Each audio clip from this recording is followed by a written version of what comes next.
Should we start? You're the Okay, great. you're the leader.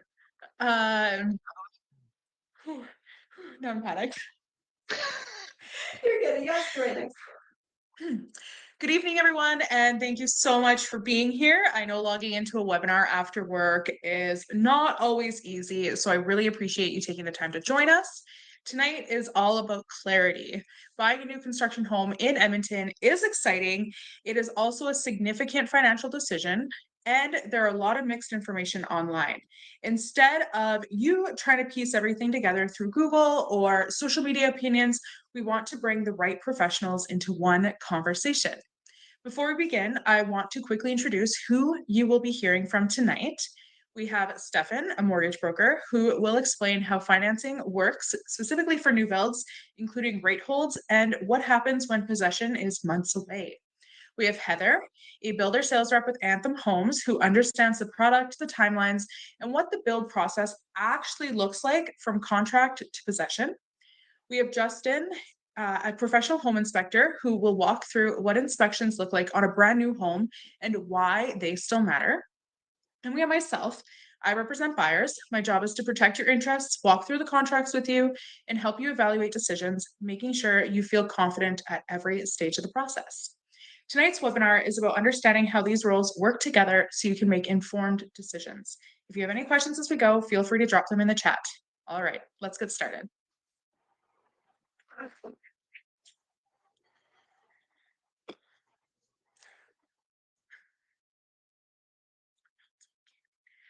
So tonight is not about builders versus realtors. Builders build homes, they create communities, they take on massive financial risk to acquire land, develop neighborhoods, coordinate trades, and deliver products to the market in Edmonton. That is a big responsibility and it deserves respect. My role is different. My job is to protect the buyer.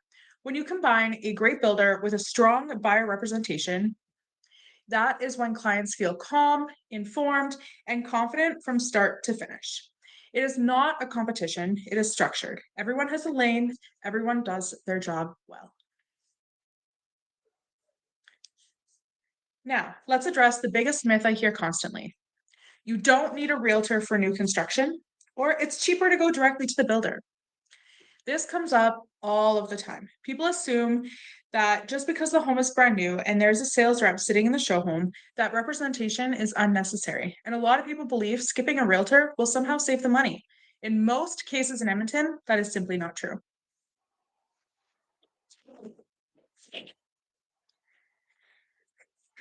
Oh, sorry. Oh, yeah. If a buyer walks in without representation, the builder usually does not reduce the price. That line does not disappear, it just stays within the builder's margins. So if representation does not cost you extra, the real question becomes, why would you not want someone reviewing the contract, guiding your decisions, and protecting your financial interests? Instead of negotiating with a homeowner, you are entering into a detailed builder contract. That contract includes timelines, material substitution clauses, grading requirements, landscaping obligations, deposit structures, and completion flexibility. That does not make it something to fear. It just means it deserves attention and guidance. Builder sales representatives are also professionals. They know their product inside and out. They understand specifications, community design, lot releases, and upgrade options. They are excellent at what they do, but they are employed by the builder. Their duty is to the company. A realtor's duty is to the buyer. Two different roles, both valuable, but not interchangeable.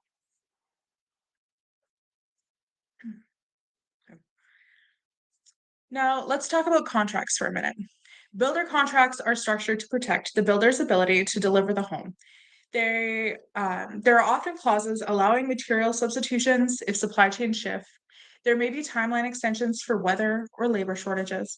From a construction perspective, that all makes sense. But buyers need to understand what that means for their mortgage approval, their rate hold, their rental situation, or the sale of their current home.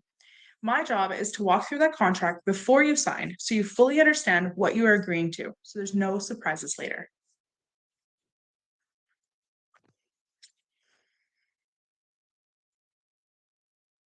Lot selection is another big one. Two homes with the exact same floor plan can have very different resale values depending on the lot.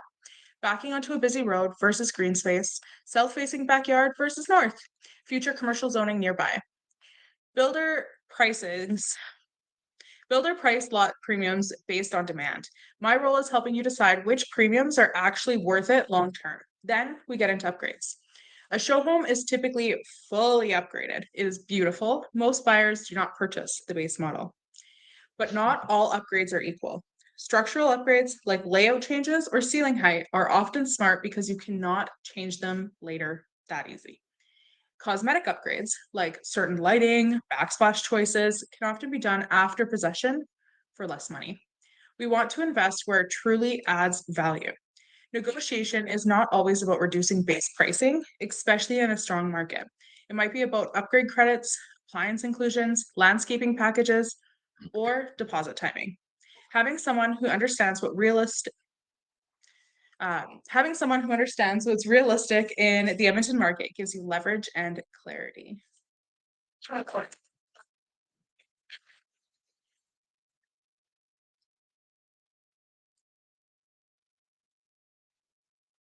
When you sign a contract for possession next year, you are entering into a future financial commitment. Interest rates may shift, appraisals may change, or life circumstances can evolve. We plan for that. This is where collaboration between a realtor, a mortgage broker, and a builder become really important. Even if you plan to stay long term, life happens.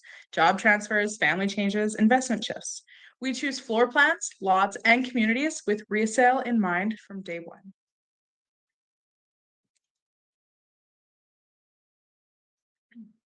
I also want to be very clear about something else. Not all builders are the same. A reputable builder is everything. You want a builder who is financially stable, who has a solid track record in Edmonton, who communicates clearly during delays, and who stands behind their warranty process. Part of my job is helping client builders evaluate what is just beyond the show home experience. That does not mean avoiding small builders. It means asking the smart questions.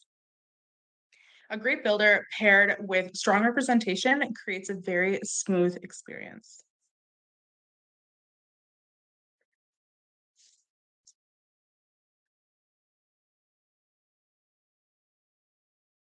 Next up, are inspections on a new build necessary? Always. Every single time. Builders are managing multiple trades, tight schedules, and many homes at once. Even with a great system, small deficiencies can happen. Luckily, we have a phenomenal inspector with us today that's going to speak more to that later on.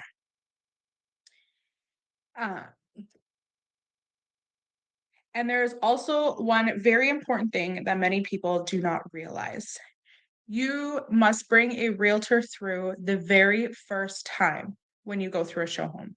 This is not negotiable. If you go into a show home and start interacting with the builder later on, a realtor cannot jump in and take over the process. At that point, you are working directly with the builder, and that's that.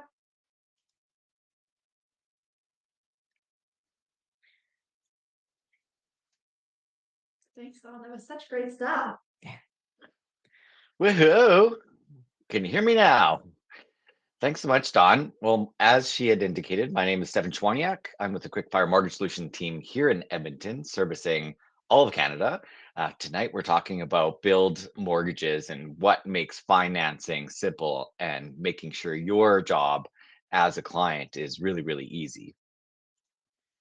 So first off, just like Don had indicated, it's all about you. We need to know what's going on, what you're looking for, what you're interested in, where you want to be living. Telling us a little bit more about you gets you the better information for the property that you're seeking, as well as gives us a time horizon to help you pick the best mortgage products that fit your family's needs. Tell us a little bit more. Do you have a house to sell now? Do we need to get Don involved sooner? Do you have a property that you want to turn into a rental? What does that potentially rent for? All these types of things are going to be inquired in when you start, because we need to know the total process from start to finish.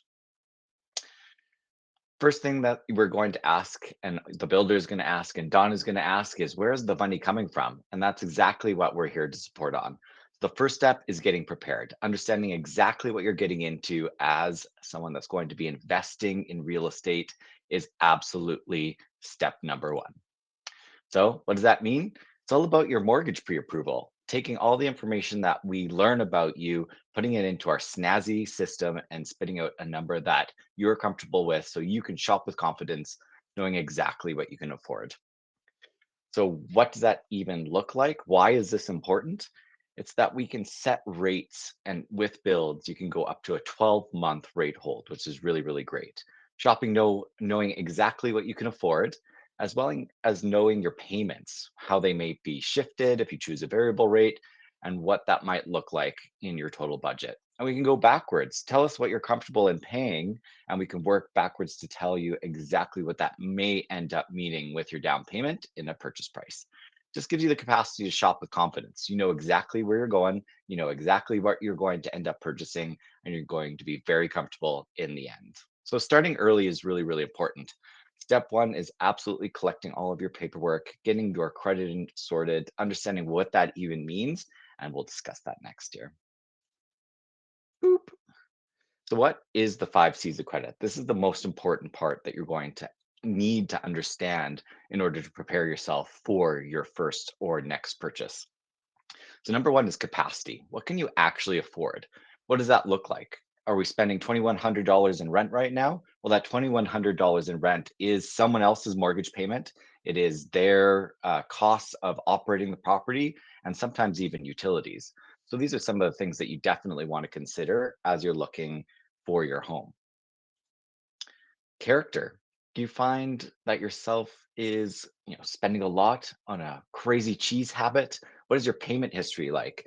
What is your length of employment? All of these things come into consideration when a lender and us are adjudicating you for your next purchase. What is the collateral of the property? Well, that's going to be the builder's side of things in this case. The type of property that you're purchasing, is it a single family home? Is it detached? Is it a condo? What's the marketability? These are all the things that Donna is going to help you navigate during the build process. What does your credit look like? Did you know you could check your own credit on Equifax.ca, not even have that affect your credit score? If you haven't ever checked that out, absolutely go do that so you can see exactly what your payment history has been like and what that credit score is. Sometimes you like to compare with your partner to see whose is higher, so go check it out. What does a credit score mean, though? It means that it's going to be talking about your prepayment history, or your repayment history, I should say, the ability for you to determine how much of that credit utilization that you're making, and of course, if there's any missed payments. Doesn't necessarily mean that you have to be perfect. Nobody's perfect. We're all human. We all make mistakes. But at the end of the day, this is one of the key factors that allow us to be able to give you that full mortgage approval. And then number 5 is capital. Where's that down payment coming from? Is it going to be coming from a sale of a property? Is it going to be coming from your own assets, cash, or investments? Do you have RSPs? Can you withdraw them without tax implications? These are all the things that we definitely walk through in regarding the capital that you're going to be using for your down payment. Now, one thing to consider is having extra over and above your down payment is really important, because the lenders and the banks want to confirm that you're not draining everything. You're not going to take everything out of there and then you're going to be left with 1 penny. We want to be able to afford that Starbucks once you take that possession. So definitely keep that in mind. So what happens if one of those C's is weak? I mean, one of the biggest things that we see is people go to purchase a home, they haven't completed the pre-approval, and their credit is a little bit bruised. There's some missed payments, there's some issues that we might have been able to deal with in advance. So that's why I suggest always going to check your own credit on Equifax.ca. And if you haven't had that opportunity, do that. But if you find out and you show it to us that it's a little bit low, there's always ways to improve it. So scan that QR code and take a look to see if there's anything you need to be doing to improve your credit today for your purchase tomorrow. So whether you're self-employed, whether you're new to Canada, whether you're a new doctor, there's always ways to help you get approved, and getting prepared and gathering the correct documents is the most important thing that you can complete. Oh, my slide got missed. That's good. So if you need information on what documents you may require, we'll absolutely be able to share that. And let's just see if it's 2 slides down. Yeah, there it is. I fubbed the slide set. So take a look. If you're just a simple client that has, a job letter, pay stub, and a T4, that first one is for you. If you're more complicated, check out the self-employed one. If you already own a home, there's an additional set of documents there that we'll need to check. So make sure you take a peek at those, and then you'll be prepared for all the documents that I'll be asking for your pre-approval. So there's 2 types of mortgages that we see on the build side of things. One of them is called a completion mortgage. One of them is called a draw mortgage. So what is the difference between the two? And is there a benefit one way or the other? And not all builders will actually accept a completion, or some builders will not do a draw mortgage. So what are the differences? Completion mortgage basically means that their builder, once you're 100% complete, you're got the keys in your hand, you're going to be taking possession. That's when your mortgage is going to be funded, and you'll have that ability to be able to start your payments right away. With the completion mortgages, there are lenders that allow us to have rates held for up to 12 months. Are they going to be the best rates available on the market? Nah, probably not, but it's something to have in hand as a guarantee as the build timeline goes on. So if you're buying a spec home, you could have possession in under 60 days. Some builds would be partially completed. That could be completed in 4 months. And then some are 6, 9, or 12 months, depending on where the development is and what the actual builder is going to be doing for you. Ultra custom always is going to take longer. So we might be in that 9 to 12 month rate hold range. So the lender may request updated credit or employment history. So that's one thing as you go through the build process and you've got that mortgage commitment in place. Because so many things can change in 4, 6, 9, 12 months, they likely will ask for additional information. So the other thing that you can consider, that 12-month rate hold might not be the best on the market, but on the flip side, we have the ability to always go back closer to possession once we get that possession letter, usually 30 to 45 days, gives us enough time to go back to market to see if you still have the best available product that fits your family's needs. One of the biggest things that is beneficial of a completion mortgage, if you go into the build and then all of a sudden you want that fancy basement development, or all of a sudden you love that higher end kitchen finishing, we can always amend the purchase price and include any change orders. So that's one of the biggest things with a completion mortgage over a draw mortgage, is the ability to amend and go do a little bit more research. Now, in my mind, the benefit of the completion mortgage is absolutely having that flexibility, but the draw mortgage, flipping to the other side, is going to be the security of the ability to do a draw mortgage. So what is a draw mortgage? Well, completion mortgage, one lump sum payment to the builder. Draw mortgage, multiple payments to the builder over the build process, generally starting when there's a basement in place. We can absolutely do that 12-month rate hold with the draw mortgages as well. The difference being that the mortgage is taken out in portions as the build continues to be complete. One of the differences between the completion and the draw mortgage is that your draw mortgage will always be financed on a variable rate mortgage. Your completion mortgage, you immediately have that choice between fixed and or variable. But at completion, even if the build is being done on a variable rate mortgage, you can always fix your mortgage at that day's rates once the property is complete. So rates, the benefit of the draw mortgage also is that the rates are guaranteed as soon as the builder requests any funds and completes that first draw. So if you have prime minus 0.9, a really great variable interest rate available to you today as of February 19th, 2026, that is kind of one of the lowest rates you could possibly secure. So having that flexibility to secure that as soon as that money is taken is really, really great. Drawbacks, no changes, no change orders. You love that fancier kitchen. You want that basement development. but it wasn't built into the contract that Don negotiated up front for you, then you have to pay out of pocket. So that is one of the big differences between the completion and draw. As I mentioned, not all builders will do a draw mortgage. Those are generally for more higher end custom homes. Completion mortgages will definitely be applied in other instances. And the difference there is that the builder holds the responsibility for the cost of the build. The draw mortgage, there will be accrued interest on the funds that are taken during that build process. And generally, builders do allot a certain amount of extra funds as a discount to cover the cost of interest. We already saw this one.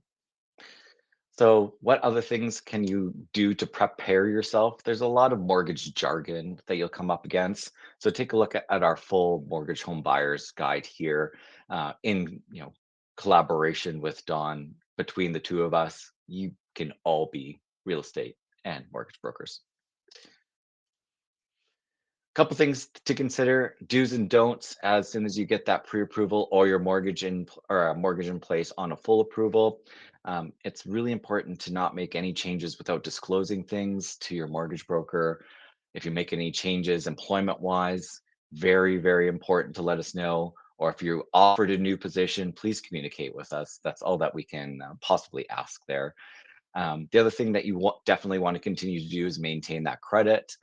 If we're working on the credit, it could be sensitive to a missed payment or a late payment. So it's really important to continue to pay everything on time. A couple recommendations there is to make sure that your payments are on auto pay for at least the minimum. Then you'll never miss a payment, and then you won't have an issue with that part of your credit. So the other things is don't go and spend your down payment that you may still need to pay to the builder or bring to your lawyer's appointment. If that's gone, then we have to source a different solution. So if there is an emergency, just communicate with us and we'll help navigate any issues thereafter. Other things to consider, of course, are closing costs. These are extra things that you would need to pay. So lawyers' fees, or of course, if there's any appraisals or anything that we need to cover, definitely keep that in mind. And all the documentation that we would have collected up front, continue to keep available and make sure that there's additional availability of updated documents to move forward with as well, especially if we're doing that completion mortgage and they require an updated pay stub or job letter to confirm no changes have been made. One thing, we're in Alberta, don't get a new car loan. We're all going to find out when you pull up in that giant Escalade, and we're going to ask, did you disclose that monthly payment? So if you are considering or needing to make any of those large financial purchases in advance of possession of the home, just communicate with us. We'll even help you find out what your budget of a car is that doesn't affect the ratios and potentially risks a decline. So if you have any questions, of course, as we move forward, we're all here to be able to support. So let's meet another one of your experts in the transaction.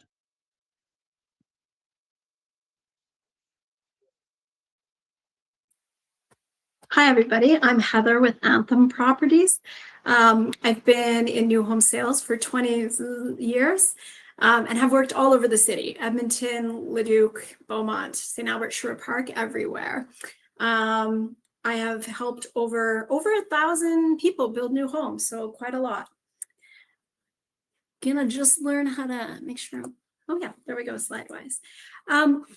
When is new home construction the right fit for someone? It's the right fit for you if you're planning to stay in your house for 5 or more years.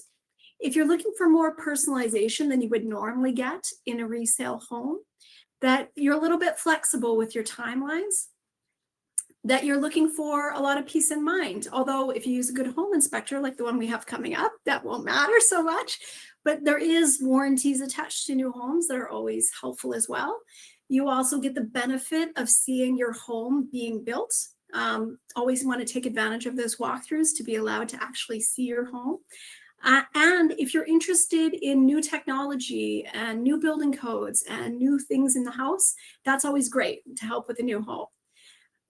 New homes aren't right for everyone. if you're somebody who's looking for a hard, fast, firm possession date, new home might not be for you unless you're looking at a quick possession, which we call a spec home.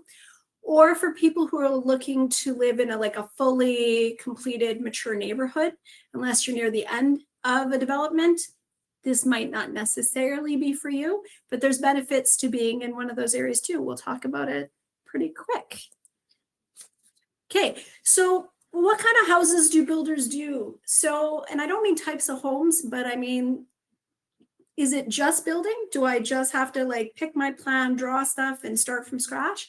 No, so builders usually have what they call spec homes, which we would think of as homes that are quick possession. So those will be homes that the builder has chosen the selections, chosen the floor plan, and has in construction and is selling it while it's mid-construction or once it's finished for people who need that more certainty on possessions.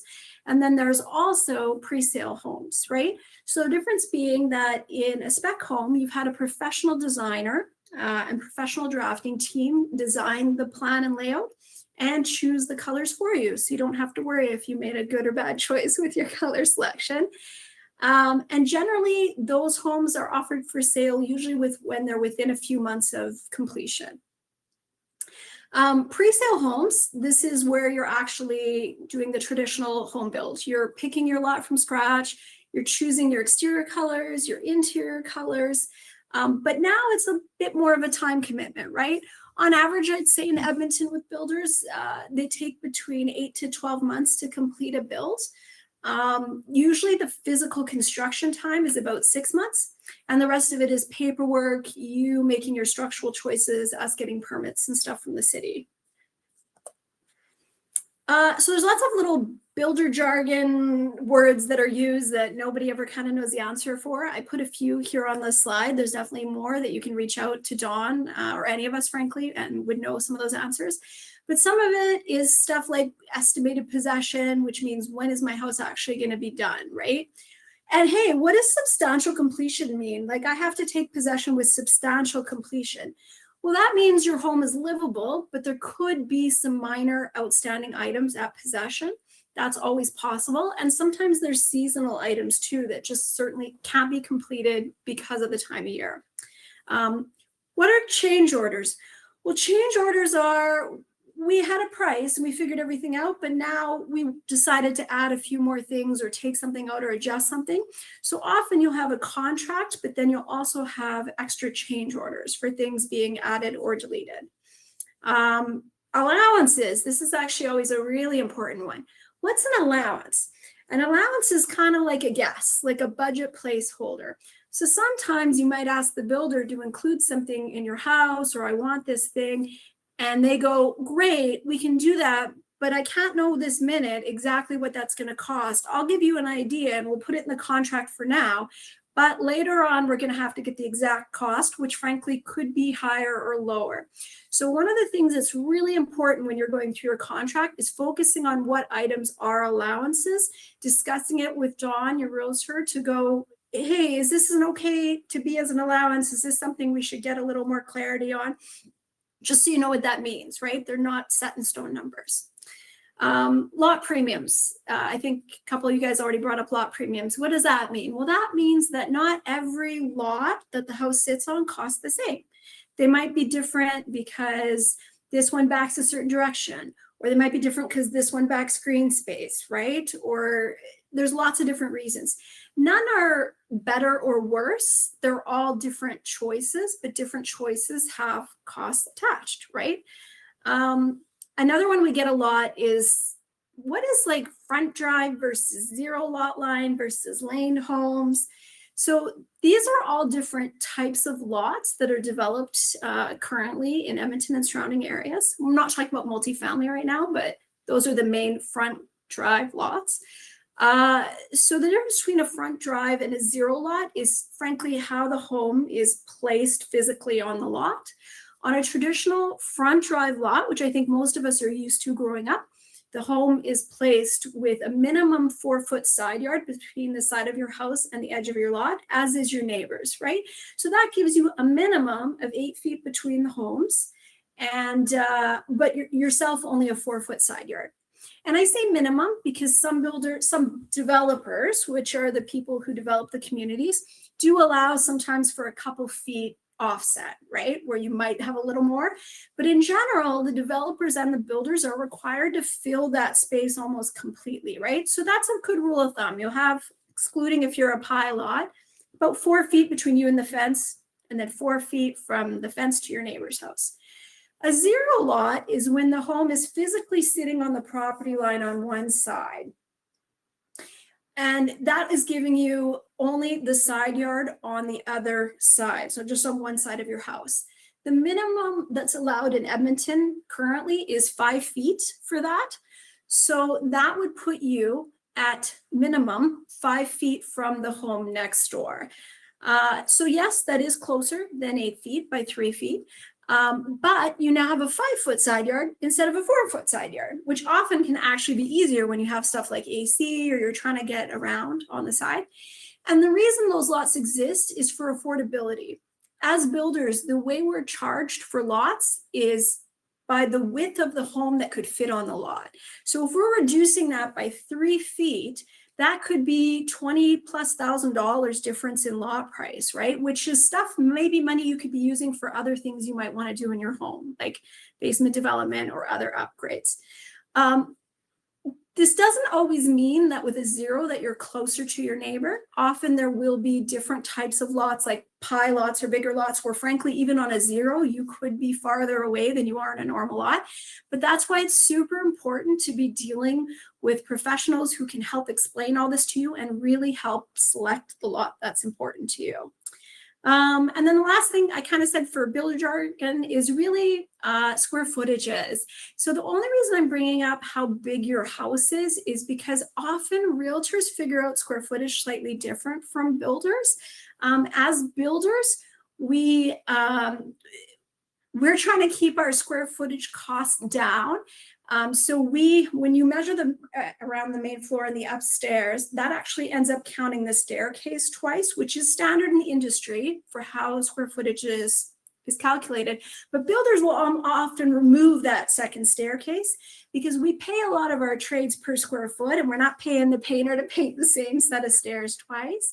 So that's why, again, dealing with an important real estate professional who can help you to explain, hey, this house says it's this square footage, but in reality, if we were comparing it to the resale homes we look at, it's bigger than you think it is if we're doing apples to apples. So that's just some of the language we use. Contracts and deposits. So most builders' contracts aren't written by the builder. So in Alberta, it is the law that builders have to belong to a warranty program to be allowed to build homes in the province. Didn't used to be that way. It came into effect a few years ago. And because of that, that really standardized a lot of the contracts because most of the warranty companies are who wrote the contracts. So can you make changes to the wording in the contracts? No, not usually. And that's because the builder didn't write it. The warranty companies do, and they need all that wording in there to protect and to warranty your home. But that doesn't mean you can't ask for an amendment or an additional piece of paper to be signed and written that makes some changes or clarifies item in the contract. That's absolutely fine. So deposits. New home sales do take usually different types of deposits than you would in resale. So often in resale, you're taking smaller deposits because the possession of the house is happening really quickly.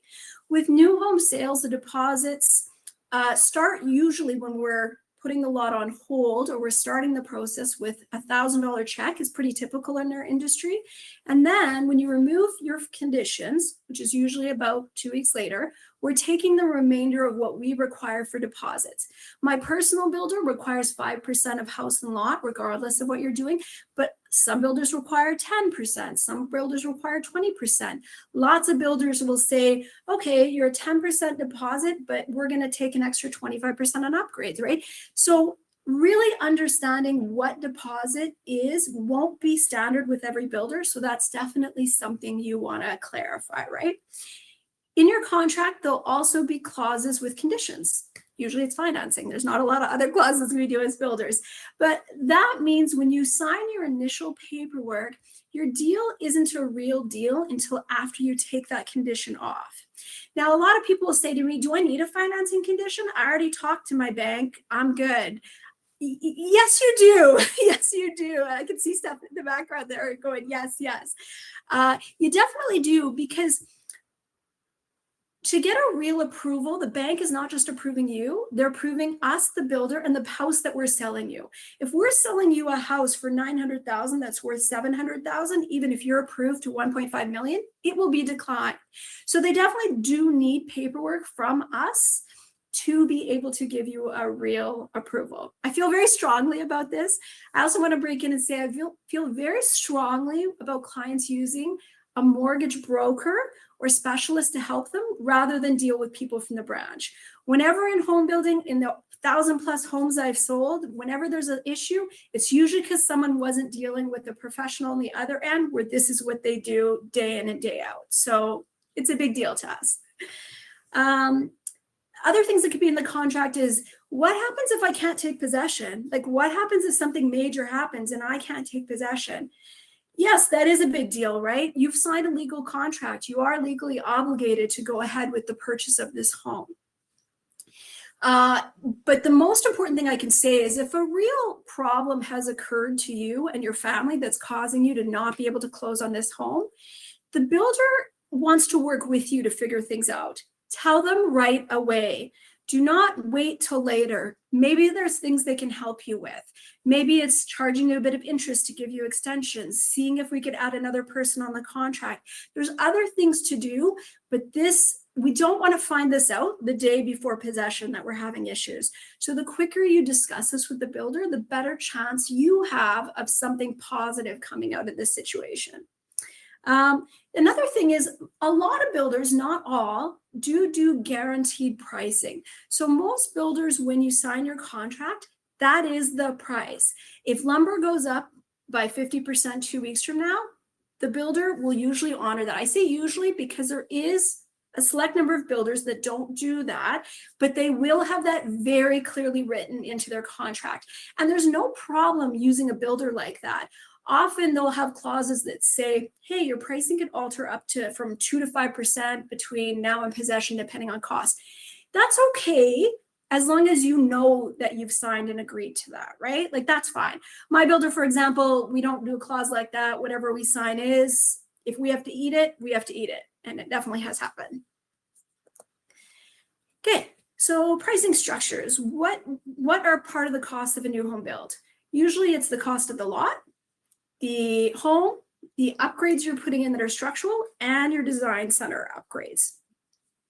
The tip here is, you're doing the structural upgrades and the changes in your house when you do your initial deal with the salesperson. Design center selections, although they'll give you a really good idea on what those will cost, will be later. I would strongly suggest, when you have these structural changes in the beginning, that before you remove conditions, you have a really good idea and have firmed up most of those allowances, right? You don't want to leave those kind of, because they're usually big numbers, right? So you kind of want to know what those are. Another one that's important for people to understand is architectural allowances, right? So architectural allowances are the cost for building in a specific neighborhood. Those are usually put in as allowances and can vary later. Us as a builder, we don't increase them later, but some builders do. And that's definitely an important question you should ask, and that your realtor can help you with, for sure. Some of the unique benefits of building can be that you've got interior designers helping you pick stuff. It's not just you. They're helping you do layouts. They're helping you do colors. You're getting to pick where your home is physically located. And by that, I mean, what area of the city, what kind of lot, which way does it face, right? You're getting more energy efficient homes, which definitely lower your bills. And you're getting a new variety of layouts and options, right? Another thing that's also really important is, we talked earlier about how sometimes it's a negative that you're in an area that isn't fully complete, but here's where it can be a positive. As the area continues to be built and more amenities come in, that actually increases your property value. So you have the ability to really increase your value in a unique way that doesn't always happen in resale homes. Other than that, upgrades, where you should spend your money versus where you shouldn't. So important things to do when you're doing a new home to me are the items that are hard to change later. Exactly what Dawn said, right? Structural items, picking the layout you want. If you want a deeper basement because you're going to put a gym down there later, rough-ins for future suite things, extra windows, size of garage so we can actually park inside, not just put our stuff in there, right? So those things are all important. Upgrades that are not as important and easier to change later would be stuff like lighting, hardware, finishes. Structure will always last longer than decor items, so focus on that first. Incentives and promos. Yes, lots of builders are throwing promos out there right now, like free basements and free this and free that. I think we all know that in real life, you're never getting anything for free. Things are always built into the cost, right?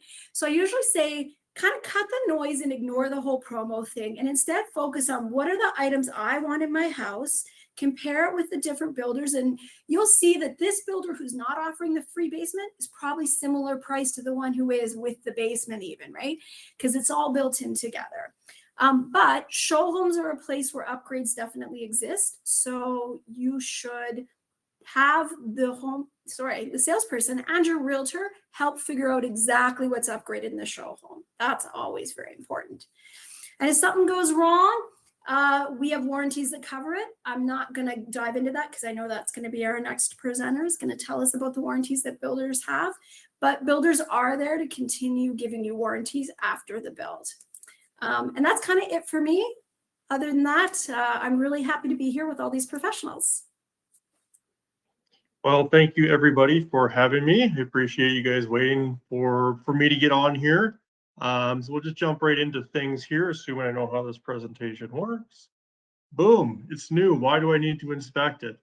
New means that it is freshly built. It doesn't mean that it's perfect. The perfect home does not exist. Typically in new home construction, we find less deficiencies and issues than we would in a resale of an older home. But there's always going to be small minor things that come up. So that's where we come in. Things we look for, pretty much everything. Typically, this is where we get to talk a little bit about our technology we get to use. We show up to the homes. We're using drones to inspect the roof, portions that you can't visibly see from the ground. It allows us to get all over, get all angles, and make sure that we're able to see everything. From there, we kind of look at the lots and grounds and grading. Now, a lot of times in new homes when we're there, your neighbors' houses are still being built. There's construction debris, all that stuff. So we have to kind of weed through that. And grading's not always completed, but we get a general overlook at the lots, making sure that it all flows properly. Start looking at the exterior of the home, windows, flashings, all that fun stuff. And then moving into the inside of the home. That's kind of the fun part. That's where the inner child gets to come out. I'm like a kid. I run around and I touch everything. I'm going to find out how many times I can ring your doorbell in a row and make sure it still works. I'm going to check all your light switches, windows, doors, everything. We make sure that things work. There's nothing in that home that we don't know how it operates by the time we leave. Diving back to my professional side, we start looking at the mechanical side of things, making sure that not only are the individual systems working, but that they're working together and properly. There is plumbing fixtures, water running to your furnace. Your humidifiers work that way. So we make sure that all those systems are tied in properly and working proper. Then the safety and workmanship, that's also kind of the important part, testing to make sure all of your handrails are secured, all those little things to make sure that there's nobody getting hurt when they're inside that home. Sewer scopes, this is something that I don't think is touched on enough when it comes to new homes. So in older homes, we always think about these sewers that are collapsed and falling apart. But the truth is, we see that in new homes too. Now, not as often, but when you have heavy equipment driving up and down the street after those trenches have been backfilled, you can get sags in those lines. It is much easier to find those at the beginning before your landscaping is done and have that fixed for a lot lower price than it is to have something back up in your basement and then have to deal with it at that point. The other thing is with some lots being built closer together, we had someone touching on the zero lot lines and stuff like that. There's less room in the front of your property to run those trenches and those services. So sometimes those are running underneath sidewalks or underneath your front steps, and mistakes are made. I've seen screw piles shot right through those sewer lines. So for the additional price point, a little bit of peace of mind, I definitely think that that is something that more clients need to be looking into. 3 types of inspections that we do. So we do pre-drywall inspections, we do the pre-possession inspections, and then the 11-month warranty inspections. So these pre-drywall inspections are probably our least common one that we do, but this is the only time that we get to look behind the walls. Everyone thinks that we're magical and we can see behind walls. We can't. We have tools that help us see what's going on behind there, but I can't physically see the piping. So being able to see where those plumbing chases are, where your ductwork runs, making sure that you have the proper fire ratings and stuff on your walls between your unit and your neighbors, or in a duplex between your side-by-side unit there. This is really the only chance that we get to get a good solid look at that. So this is something we come in and we do that. We'll still use our thermal imaging, all that stuff, but this is probably the most important part of the inspection. The pre-possession, this is the one that everybody thinks about. This is, you know, a week or a few days before you're taking possession of the home. And this is kind of the fun one. This is where we get to come in, we get to run all the water. We're testing all the outlets, testing all the windows, making sure everything works. Once again, running that thermal imaging around to find any kind of leaks. That's when we give you guys a nice report. It allows you to take that report to the builder. Now, most builders want to see those reports. They want to fix those things. They don't want to give you a house that's incomplete. There are tons of people that walk through those homes. There's tons of trades that touch them. And this just gives another level of quality control for them to be able to get out there and fix those items before you take possession. The 11-month warranty. So people always talk about the 1-year warranty on their new home. We typically advise having that inspection done about a month before the expiration of your 1-year warranty. This allows us to document the concerns that you have. Once again, gives you a nice report that you can present to your builder so they can come out and take care of the issues that they're finding. Alberta new home warranty. So I'm not going to go too far into all of this. I think the biggest and most important part about this is to know it and to understand it. So when you are looking at those new homes, sitting down and reviewing what you're allowed to look at, what kind of falls within your scope is extremely important. The 1-year labor materials. I mean, I think a lot of people are under the impression that that's kind of what the entire warranty is, but it does extend for 10 years onto your structural components. So just having that information so that you know if anything comes up in the future, you know where to go. Final thoughts. Wow, I went quick through that. So inspections aren't about bad builders or distrusting builders. Once again, there are so many people that touch the home, and most builders, they want to maintain their reputations. That's what they do, right? So it's just about working together, communicating properly, and making sure that you're in the right home for you, and you're starting off with all the proper information, and home ownership goes the way that it's supposed to.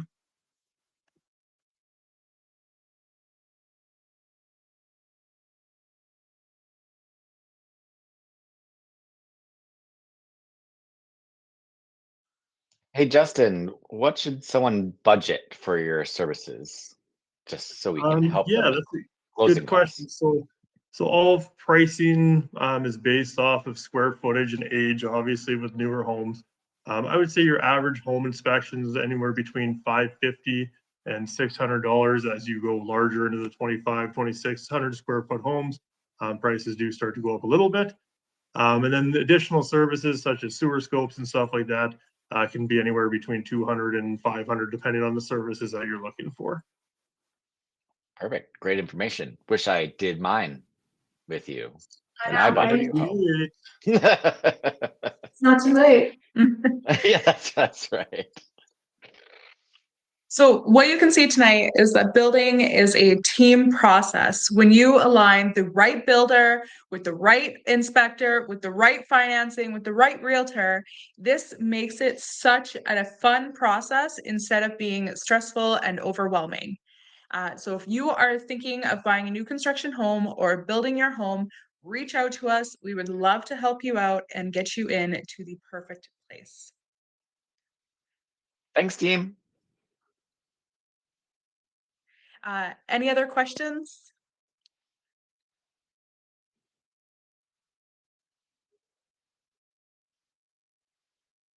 We'll just do a Perfect. dance Well, party if instead. you have anything that comes up later, or you want to reach out, feel free. I will send over the slide deck to all of our attendees this evening as well. And you are welcome to reach out to any one of us at any time. Have a good night.